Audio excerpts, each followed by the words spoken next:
Welcome to The Explainer. Today, we're diving into a really powerful personal journey about money. It's a story about what happens when someone's whole idea of success gets flipped on its head. It's about losing just about everything, only to find something way, way more valuable. Wow, that's a heck of a way to start, right? But that stark admission is exactly where this story begins. It's raw, it's honest, and it perfectly frames the massive transformation we're about to see. This was the core belief. Money is the ultimate measure of a person. So let's start at the beginning with what our author calls the gospel of wealth. This describes that original, really rigid worldview, a harsh philosophy where your financial status was pretty much everything. In this mindset, things were incredibly black and white. Money wasn't just a tool, you see. It was a direct reflection of your competence. And poverty? Well, that wasn't seen as a circumstance. It was seen as a personal failing. Any kind of financial struggle was met with judgment. But, life has a funny way of throwing a wrench in our most rigid beliefs. And that brings us to the next chapter, an unwilling education, where the first big shift in thinking didn't come from choice, but from pure, unavoidable necessity. While pursuing a doctorate abroad, our author was suddenly a foreigner with very, very limited funds. And this experience, it forced a fundamental change. Suddenly, saving money wasn't about being cheap anymore. It became this thoughtful, flexible process of constantly asking, do I really need this? Okay, so after that period of forced scarcity, our author finally achieved what they thought was the ultimate goal. But this is where the story takes a turn, into what's called the sickness of success. That feeling when getting everything you ever wanted just feels empty. And hey, the plan worked. The doctorate led directly to a high-paying, successful career. On paper, this was it. The absolute picture of success that they had always been striving for. The dream was achieved, but, and this is a huge but, that success came with a hidden and pretty devastating cost. That high salary had a severe price tag. Both physical and mental health just collapsed under the pressure. And despite all the outward signs of success, there was this deep, nagging feeling that this path was just fundamentally wrong. And this crisis brought up a huge, unsettling question.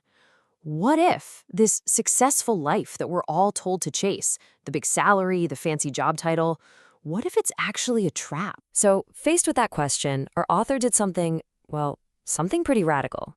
They completely rejected that successful life and took a massive leap of faith into total uncertainty, all to find work that actually felt meaningful. And I mean, what a leap. They walked away from that secure, high-paying job to start a one-person research institute. Think about that. No income, no safety net, just this burning desire to focus on research they were genuinely passionate about. And this wasn't some short break, a few months to clear their head. We're talking 2.5 years.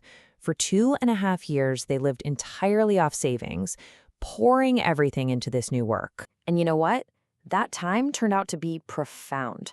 This period of focused, passionate work was even more meaningful than earning their doctorate.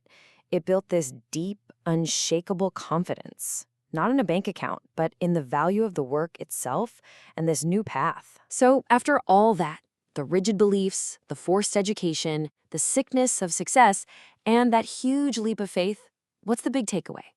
Well, it leads us to the final core lesson.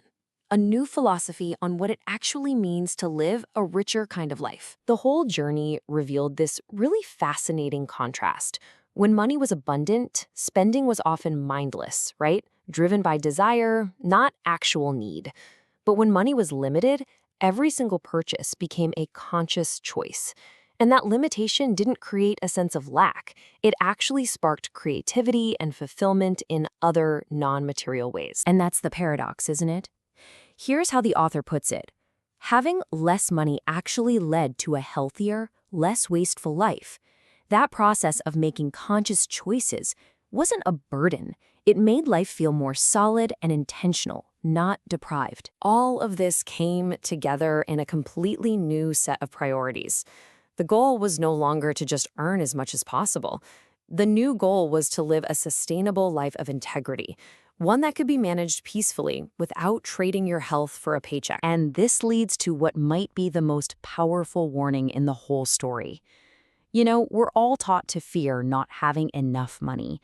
But the author argues that the real danger, the thing we should fear more, is the sickness of heart that can come when we have too much and lose our way in the process. So at the end of the day, the core takeaway is this.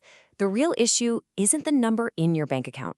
It's about your mindset, how you handle what you have. It's not about being rich or poor, but about your whole approach to your resources. Now, this isn't about saying money is bad or unimportant. Not at all. The final philosophy here is much more balanced.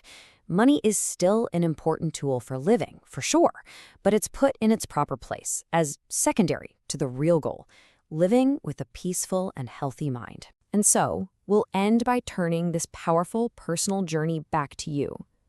After hearing this story, it's a question we all should probably ask ourselves. In the end, what is truly more important than money to you?